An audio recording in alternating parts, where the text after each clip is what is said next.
Boa noite. Boa noite. E aos presentes e quem nos acompanha aí, né? Ao vivo de casa ou depois. Ao vivo também? Não, é depois, né? Só gravado, né? Então quem nos acompanha depois das suas casas. Então nós vamos falar sobre a piedade. A piedade, né? A expressão, né? De Maria, ali é a própria expressão da piedade, a piedade. E o que vem a ser piedade, gente? Queria que alguém me falasse o que entende por piedade. É quando vê uma pessoa sofrendo, sente dó, se compadece, sofre também junto. Nossa, Ivan, que bacana, você trouxe 3 coisas. Alguém tem compromisso amanhã cedo? E aqui nós vamos virar a noite. Então você falou de dó, alguém que compadece e alguém que sofre junto. Né? Vamos pensar sobre isso. Alguém que sente dó. Dó é um sentimento bom ou não? O que vocês acham?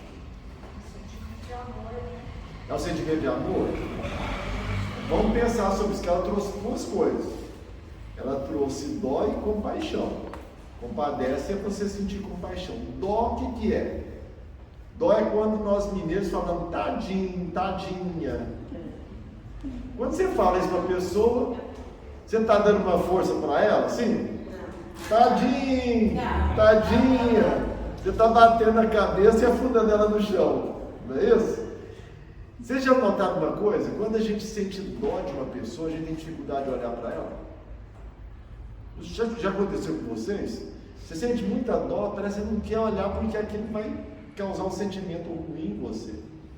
Então, nós estamos explorando o que você trouxe, não estamos falando que está errado não, porque a gente confunde isso mesmo.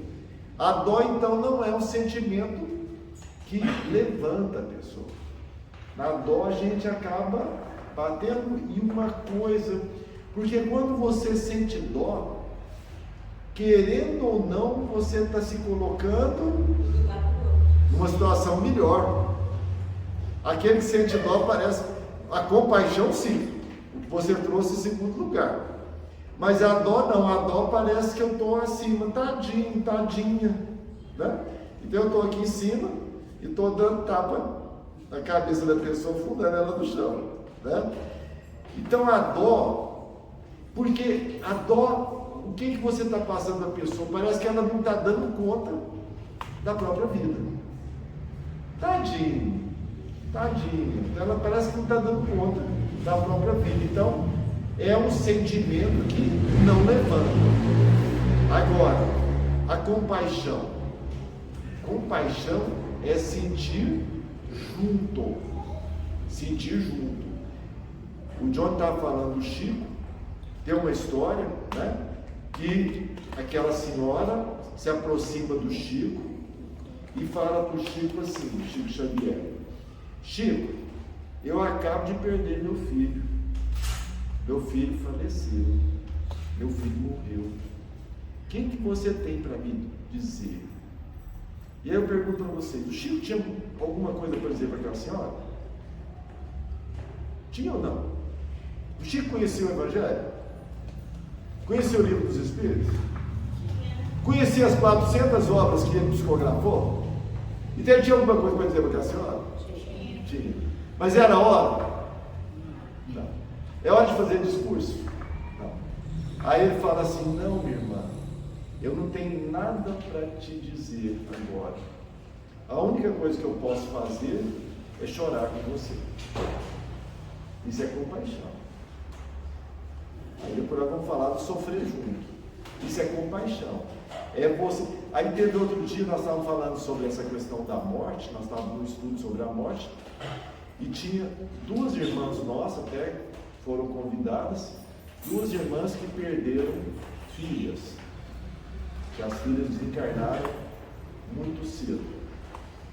A filha desencarnou adolescente, 14, 15 anos, e a outra filha desencarnou em torno de 20 e poucos anos.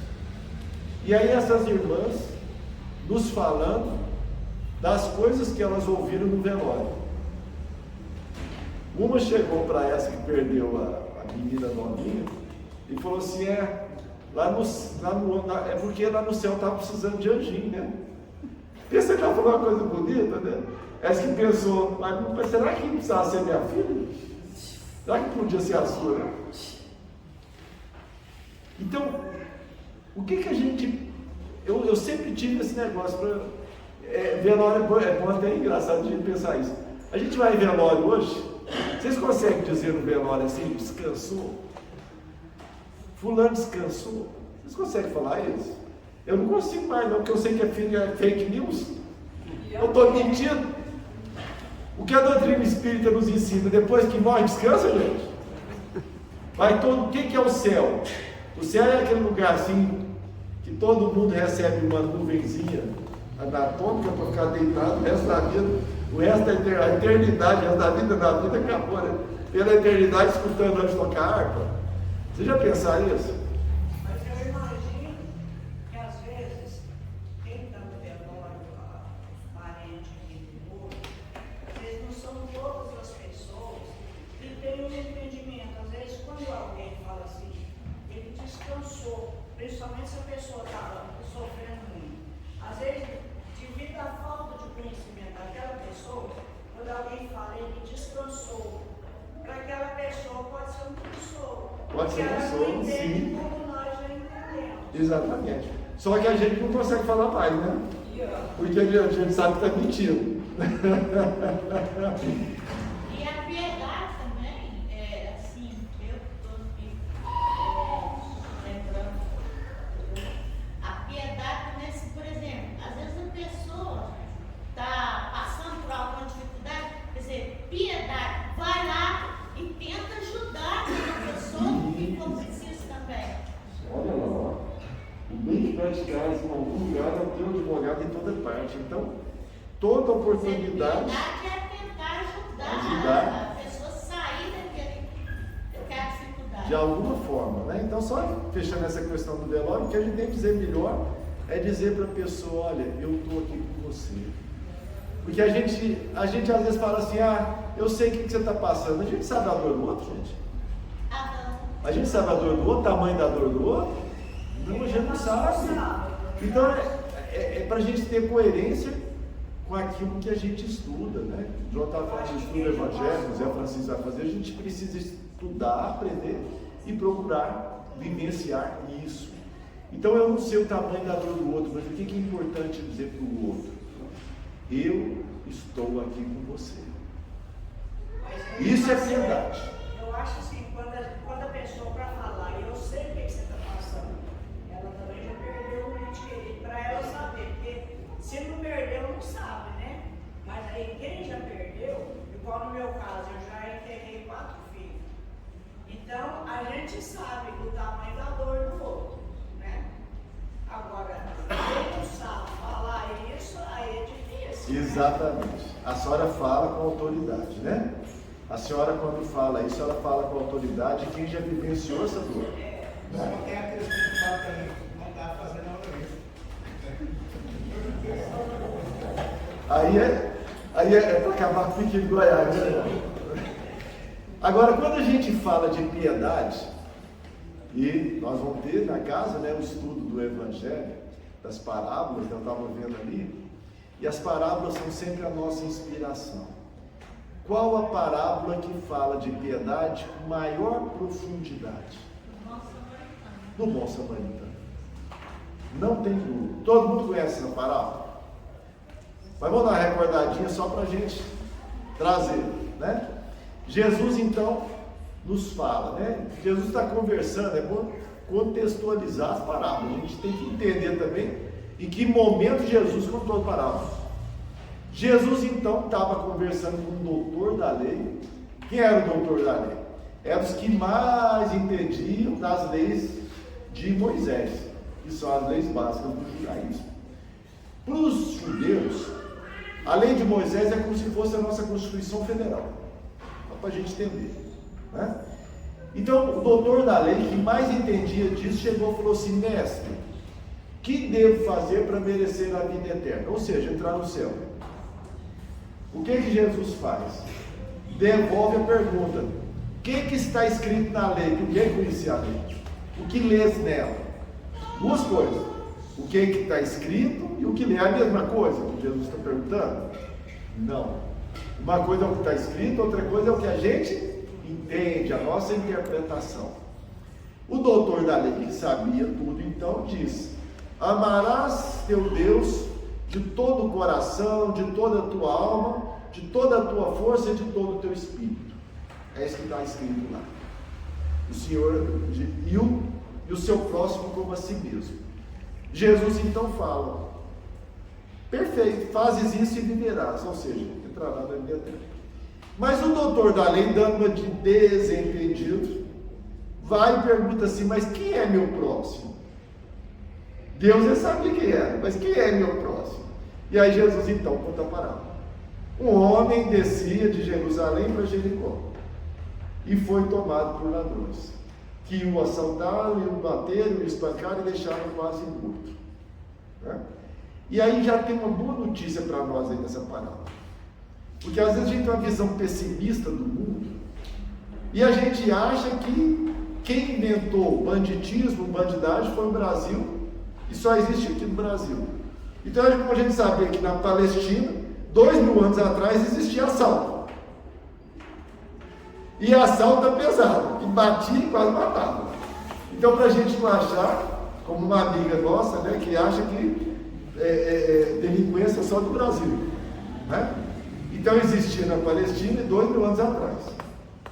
Não é de hoje, para a gente falar em bom mineirês. Né? E aí, então, o homem ficou lá caído, quase morto, e por aquela estrada descia um sacerdote.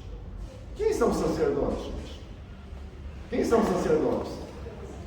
Sacerdotes são os representantes, né, em todas as religiões, de várias religiões, nós temos a figura do sacerdote. O sacerdote, então, é aquela pessoa que passa muito tempo no templo. Então, é aquele que conhece o Evangelho, né, John? Conhece o Evangelho. E o sacerdote, então, conhecendo o Evangelho, o que ele faz? Vai lá ajudar o homem? Não. O que ele faz? Passa do outro lado e ignora o homem caído. Certo? A diferença entre conhecer e viver. Na sequência, também descia por aquela estrada um levita. Quem são os levitas? São os descendentes da tribo de Levi, aqueles que cuidam dos objetos sagrados do judaísmo, aqueles que para fazer as celebrações tem a arca da aliança que guarda esses objetos sagrados, e os levitas são os responsáveis por isso. Então toda celebração tem um levita para montar ali, não sei se pode chamar de altar, para montar ali o objeto da celebração, vamos falar assim. Ficar 16 horas de jejum, né? Fazer o horário de jejum para depois... Isso, então ele que cuida das observações da lei.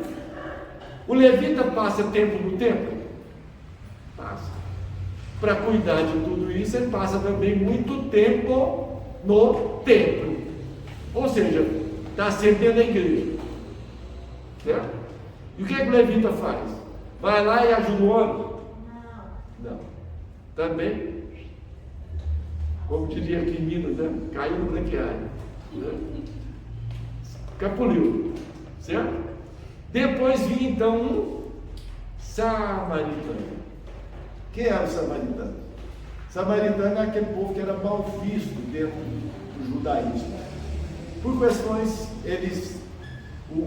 a Judéia foi invadida várias vezes por outros povos, e para o judeu é fundamental guardar a pureza da raça. Não sei se vocês sabem que só é considerado judeu aquele que é filho de mãe judia. Porque só quando a mãe não é judia. Alguém já viu o exame de DNA que dá 100%? Não existe. O exame de DNA pode dar 99,99, mas não dá 100. Então, se tem 0,0% que pode não ser judeu, não é judeu. Então, só quando a mãe é judia, que o filho é judeu. Então, os samaritanos se deixaram misturar com outras raças e eles, então, eram discriminados dentro do próprio judaísmo. Para aumentar a confusão, todo judeu tem que ir até Jerusalém, no templo de Salomão, e eles construíram um templo próprio, lá na Samaria. Aí a confusão aumentou, então eles eram discriminados. Era aquele povo assim que não era considerado digno. Esse samaritano então vinha descendo também e viu o homem caído. Aí a primeira pergunta que eu faço: os outros viram o homem? Os outros viram? Viram. E passaram de lá. Mas enxergaram? Não. Às vezes a gente vê muita gente precisando de ajuda na nossa vida, mas a gente não enxerga. Ou a gente faz que não enxerga. Certo? Então os nossos olhos precisam estar atentos. Vocês conhecem alguma pessoa verdadeiramente generosa? Já tiveram oportunidade de conviver com uma pessoa verdadeiramente generosa? O que caracteriza essa pessoa? Alguém me ajuda? O que você vê de diferente nessa pessoa que é verdadeiramente generosa? Eu vou fazer a minha observação. O que a senhora vê nessa pessoa? Acho que é a pessoa que pensa primeiro no outro antes de pensar em si mesmo, né? Ele vê primeiro no outro a necessidade e percebe essa necessidade. Às vezes nem precisa perguntar. E aí eu vou relatar aqui uma experiência própria. Numa época dessa fria, nós fomos numa festinha junina e aí eu estava agasalhado, tal, beleza. E uma pessoa bem próxima de mim chegou depois. E aí perguntou para mim: você tem outro agasalho? Aí eu peguei e falei: ué, mas você não está agasalhado? Não, mas você tem outro agasalho no carro? Eu falei: tem, mas para quem? É para o rapaz do espetinho. Ele está morrendo de frio. Eu tinha comprado espetinho 3 vezes. Aliás, eu não sei se eu tinha visto o rapaz. Eu estava tão interessado no espetinho que eu acho que eu não vi o rapaz. Certo? Ele chegou e percebeu que o pessoa estava com frio. E não perguntou, já chegou lá com a agasalho. Olha, toma aqui para você vestir. Isso é a pessoa verdadeiramente generosa, a pessoa que vê aquela pessoa. Então, o samaritano viu o homem caído e se aproximou do homem caído. Aí eu pergunto: se ele passasse pelo homem caído e pegasse assim e falasse: ó, coloque uma cesta básica para você, resolveu o problema do homem? Então, quando a gente se propõe a ajudar alguém, nós precisamos nos aproximar dessa pessoa. É isso que é a piedade. Eu me aproximar. Porque nós temos... Aí eu vou passar outra vergonha com vocês. Outra vergonha. É a segunda vergonha. Essa é mais antiga ainda. Eu já fui jovenzinho um dia, viu, gente? Você pode não acreditar hoje, mas um dia eu já fui. E eu participava da Mocidade Espírita, lá no Fé Esperança e Caridade, lá no Centro Grande que a gente fala, né? E a gente, da Mocidade, a gente fazia a campanha do quilo nos domingos de manhã, todo domingo, e de 15 em 15 dias, no sábado, a gente ia na peregrinação. Eu acho bonito esse nome, a gente mudou, não sei porquê, né? O Chico fazia peregrinação, a gente fica mudando os nomes. E a gente ia na peregrinação, que era lá do lado hoje que está Pacaembu, para aquele lado, passava a via férrea, e do lado da via férrea tinha uma comunidade de pessoas carentes. E a gente ia lá. E aquilo que a gente ganha na campanha do quilo, né, gente? Arroz, feijão, batata, macarrão, aquela coisinha básica que a gente tem. Pouca coisa que a gente ganhava, mas a gente levava lá, tinha um tanto de família. E tinha uma família que era só uma senhorinha. Senhorinha magrinha, tadinha, assim, bem magé. E eu penso o seguinte: era pouca coisa, mas para ela estava por 15 dias sobrando. Porque ela devia comer muito pouco. Aí a gente ia lá, ó, há muito tempo. Aí um dia, nós tudo moçadinho assim, ela virou assim: meus filhos, eu posso pedir um negócio para vocês? Ela falou: pode. Ela falou: será que dá para vocês trazer um cadiquinho de café? Um cadiquinho de café. Nós íamos lá há anos. Nós nunca tínhamos perguntado se ela precisava de alguma coisinha que a gente pudesse. A gente era pobre, tudo pobre. Mas se juntasse, tivesse falar aqui, dá para comprar 250 gramas de café. Agora a vergonha é maior que eu vou passar. Nós fomos discutir na própria reunião de mocidade se café era gente de primeira necessidade. É gente de primeira necessidade? Para mim é, se eu não tomar café, o dia não existe. Certo? Então, aquela senhora, nós nunca tínhamos perguntado para aquela senhora, nós não tínhamos aproximado, a gente chegava lá e entregava a cesta básica, que era bem básica mesmo. Então a gente precisa aproximar as pessoas, e ele então aproxima dessa pessoa, deita óleo e vinho nas feridas, e aí que é a bonita parábola. E ele então coloca essa pessoa, aquele homem, em cima do cavalo. Aí vem um punhado de perguntas na nossa cabeça. Se ele põe o homem em cima do cavalo, então ele estava a cavalo. Certo? Então se ele estava a cavalo, e ele não estava puxando o cavalo, ele estava em cima do cavalo. Certo? Então ele desceu do cavalo para ajudar aquele homem. O que isso significa? O que vem à nossa cabeça, esse movimento de descer do cavalo? O que vem na nossa mente? Ele se sentiu no lugar do outro. Ele se sentiu no lugar do outro. Perfeito. Tem mais um. Misericórdia. Misericórdia é bacana demais essa palavra. Misericórdia tem tudo a ver com piedade. É miseriscárdio. É quando o meu coração se toca pela miséria do outro. E é a misericórdia que fez ele fazer um movimento. Que movimento é esse, gente? Ele estava no cavalo e o homem estava aqui embaixo, né, Aristeu? Ele estava aqui em cima e o homem estava ali embaixo. Humildade. Quando eu vou ajudar alguém verdadeiramente, eu me coloco no mesmo plano dele. Até uma dica para quem é pai ou mãe fresco aí, ó. Tem 2 pais ou mãe ali com criancinha. Quando a gente vai conversar, eu não fazia isso. Depois que eu aprendi, quando a gente vai repreender os nossos filhos, sentar na altura deles. Porque quando eu falo aqui de cima, eu estou me achando. Ele me olha lá de baixo assim, né? Então, de preferência, me colocar no mesmo plano para que a gente tenha diálogo. Senão é imposição. Então, quando a gente vai ajudar alguém, trabalhar a humildade.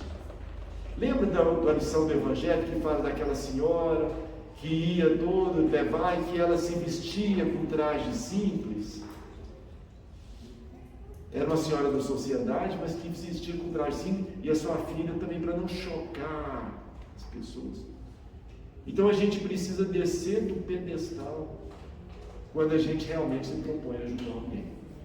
Ele então desce. E o que é esse movimento aqui? Então ele desce, se coloca no mesmo nível e põe o homem em cima. Esse é um movimento de elevar aquele que estava caído, de sustentar. Isso é a verdadeira ajuda, promover o ser humano. Esse é o que a gente deve buscar no nosso trabalho de caridade, que é promover o ser humano. Ele coloca então o homem em cima do cavalo e vai até uma hospedaria. Aí vem outra pergunta. O que o samaritano estava fazendo por ali? Era dia de sábado, dia de fazer caridade? Ou podia ser um dia qualquer? Ele tinha saído de casa, hoje eu vou achar um cara caído da estrada para ajudar? Não, porque ele vai até a hospedaria e aí a parábola fala que ele, na manhã seguinte, se era a manhã seguinte, então ele passou a noite cuidando daquele homem. Então não basta jogar a cesta básica e ir embora. Ele se aproximou, fez a atenção imediata, necessária, levou o homem para uma hospedaria, pernoitou com o homem, certo? E no outro dia pela manhã ele disse ao hospedeiro: cuida deste homem, até a minha volta. Ele entrega 2 denários, não é isso? Ele paga 2 denários lá e fala: cuida deste homem até a minha volta e eu lhe pagarei o restante. Aí tem mais, por isso que eu falei para você, até amanhã de manhã. Então, a verdadeira ajuda que trabalha a nossa piedade é trabalho de aproximação e de continuidade. Certo? Ele cuida ali durante uma noite, então ele estava, pelo que a gente pode depreender, ele estava a serviço. Ele estava a trabalho, interrompeu a sua marcha, desceu do cavalo, ajudou, pôs o homem do cavalo, levou para a hospedaria, pernoita, e no outro dia diz para o hospedeiro: eu voltarei, ou seja, ele deu aquela assistência continuada, daria que a assistência continuada ao longo. Agora eu vou fazer uma outra pergunta. E para o hospedeiro? Para o hospedeiro, esse trabalho com aquele homem é caridade ou é simplesmente atividade profissional dele? O que vocês acham? Para o hospedeiro, o dono da hospedaria, é um trabalho dele mesmo e tal, ou ali também sairia uma caridade? Não, acho que é o trabalho dele. É o trabalho dele? É o trabalho Para dele. começo de conversa, né, Luiz Carlos? Isso, ele está trabalhando para ganhar o dinheiro dele, né? Então, Está ganhando dinheiro ele dele. foi pago. Já foi pago. Agora, no nosso trabalho, que nós estamos ganhando o nosso dinheiro, qualquer que seja o nosso trabalho, a gente pode promover um ser humano que aparece ali? Pode. Pode. Sem dúvida nenhuma. Sem dúvida nenhuma. Então, nós podemos transformar o nosso trabalho profissional em um trabalho de assistência, de ajuda ao próximo. Não podemos? Pode também. Pode. Aí eu vou contar a terceira vergonha. É a última, viu, gente? Essa que eu estou lembrando é a última, a terceira vergonha. Eu trabalhava ali perto do Carrefour e a patroa ligou para mim: traz verdura para o almoço. Alguém já escutou essa ordem da patroa? Traz verdura para o almoço. Aí eu fui lá, estava atrasado, e correndo. Naquele tempo você pesava as verduras na balança, não pesava no caixa não, pesava na balança. E eu correndo ali, pá, escutei um bom dia, pá, correndo, bom dia, eu falei, aí, bom dia.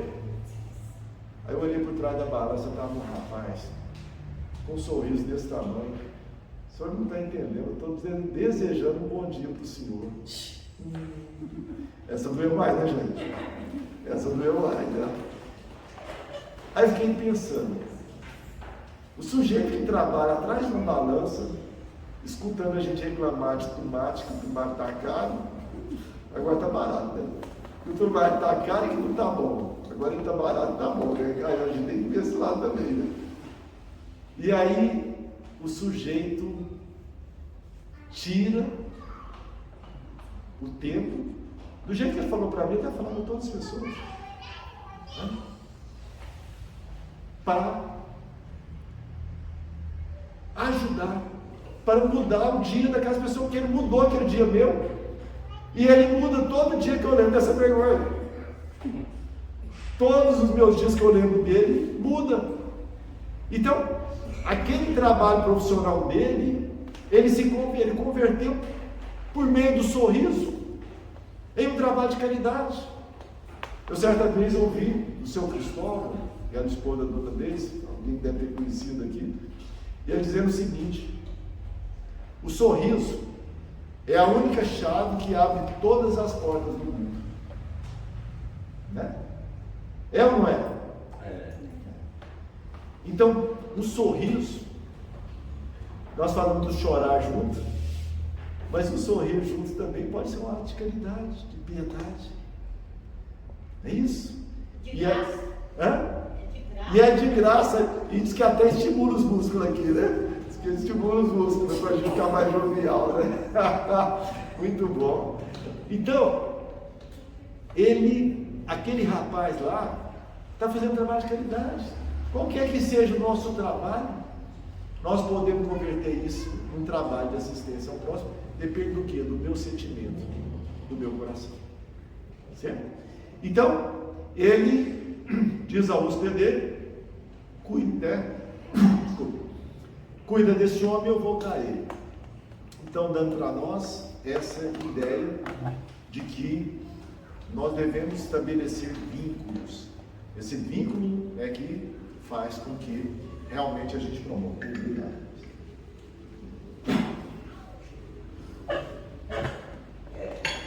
Beleza? Acabou? Acabou ele? Não, quase. Aí Jesus conclui a parábola. O doutor Dali tinha perguntado, quem é meu próximo? Ele contou a parábola inteira. Jesus então disse, quem lhe parece o próximo daquele que caiu em desgraça?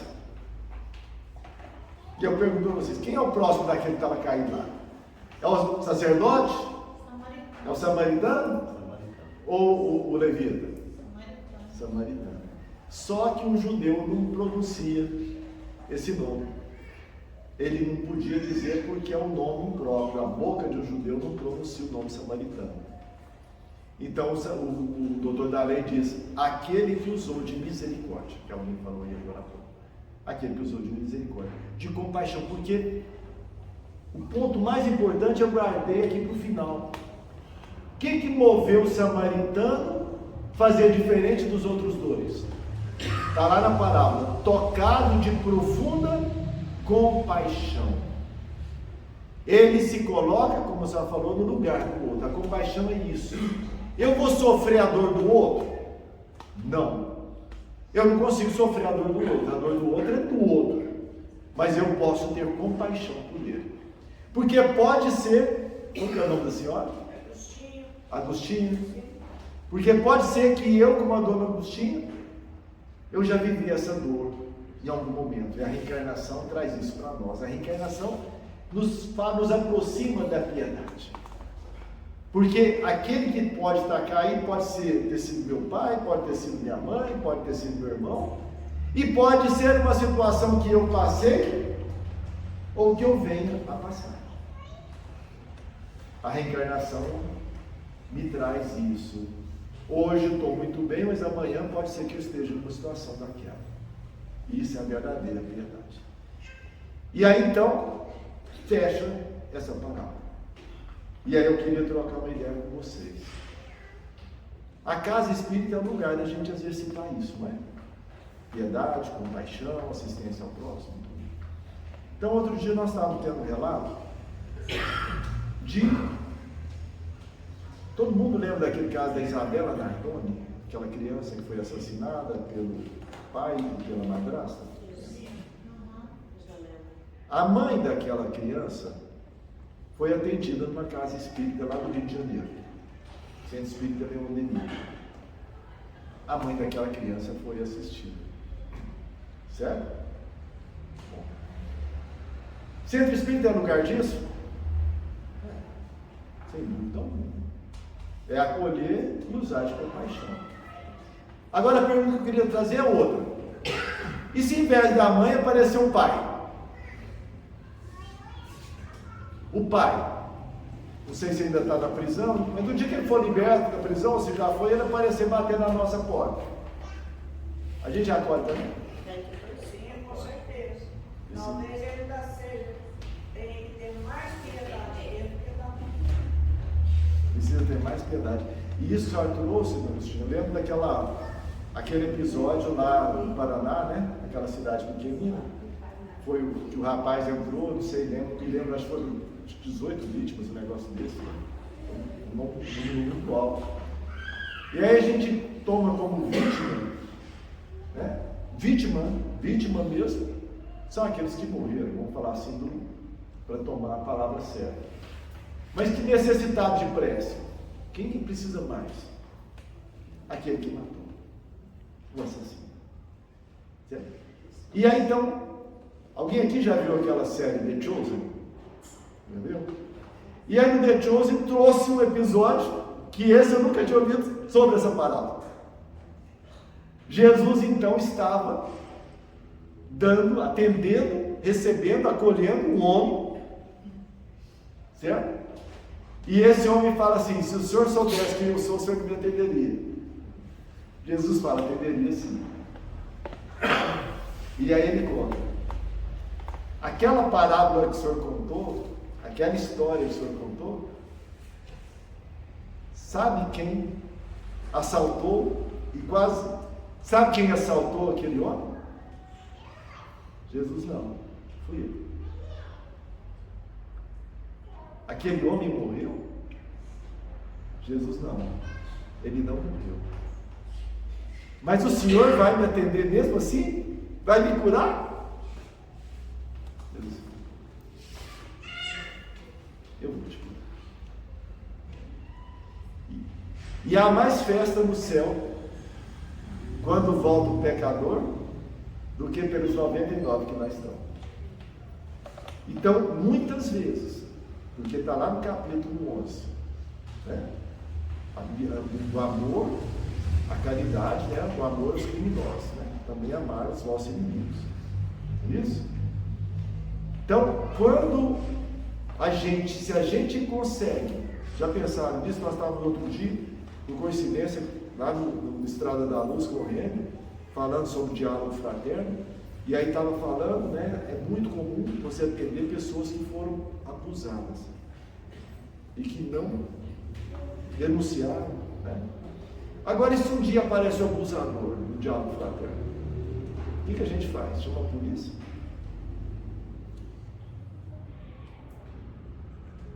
Se você curar um abusador, se você conseguir tocar o coração dessa pessoa, já pensaram tantas vítimas que você está atendendo que não se tornaram vítimas? Isso é a verdadeira verdade.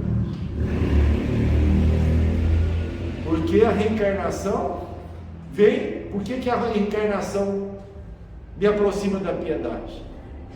Certa vez perguntaram para o Emmanuel: qual a diferença entre nós e os criminosos? Emmanuel falou que eles foram descobertos. Eles foram descobertos. Se a gente olhar para a história da humanidade, como que é a história da humanidade? Tudo paz e amor? Guerra, crime, assassinato. Quem fez isso tudo? Ou melhor, quem fez? Quem fizemos? Qual que é a nossa história, gente? Então agora nós somos bonzinhos só para ter dó do outro? Ou nós também somos dignos de piedade quando a gente olha o passado? Então nós estamos aqui pela misericórdia de Deus, protegido pelo esquecimento do passado, para consertar o nosso presente e construir o nosso futuro. Que Jesus nos ampare e nos fortaleça e nos cultive a piedade. É interessante Jesus pegar o samaritano, que era considerado má vida, para dar esse exemplo de caridade. Sem julgar. Sem julgamento. Perfeito. Você faz a prece final, por favor. Opa! Fazendo sim.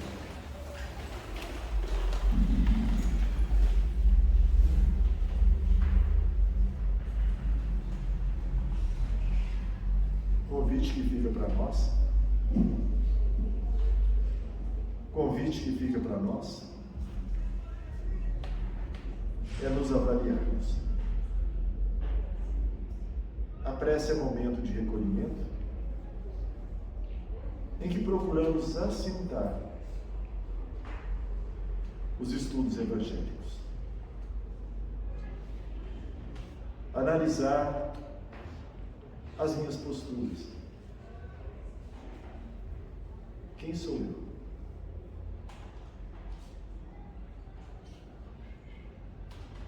De todos os personagens principais dessa história. O sacerdote,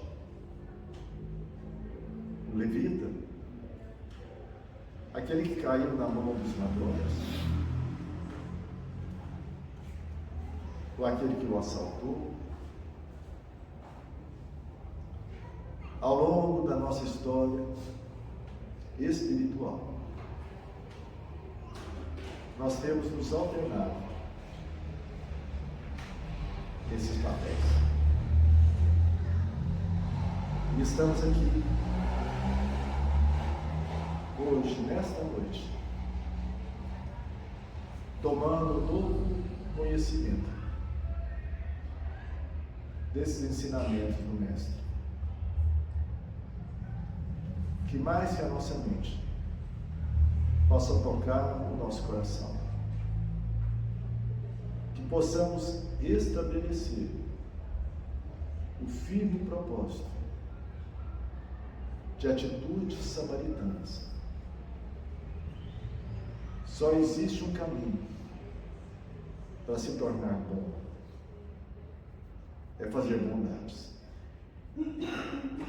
Que nós possamos identificar essas situações em que as pessoas nos dão a oportunidade de ajuda para construirmos uma nova história, um novo capítulo em nossa vida. Sabemos que não estamos sós. Quando cultivamos esse propósito, espíritos amigos, aqueles que nos querem bem, estão junto conosco a nos fortalecer, a nos estimular, porque eles também já passaram por isso. Então pedimos, Mestre amado, compadece de nós, tende piedade, como diz aquele que o procurou, aquele servo de Jericó: Senhor, filho de Davi, tende piedade de mim. E vós, amigos espirituais, que possa estar ao nosso lado, nos sustentando em nossos propósitos de melhoria íntima. Que Jesus nos ampare a todos, aos nossos lares e aos nossos familiares. Que a paz do Mestre se faça em nossos corações, hoje e sempre. E assim seja.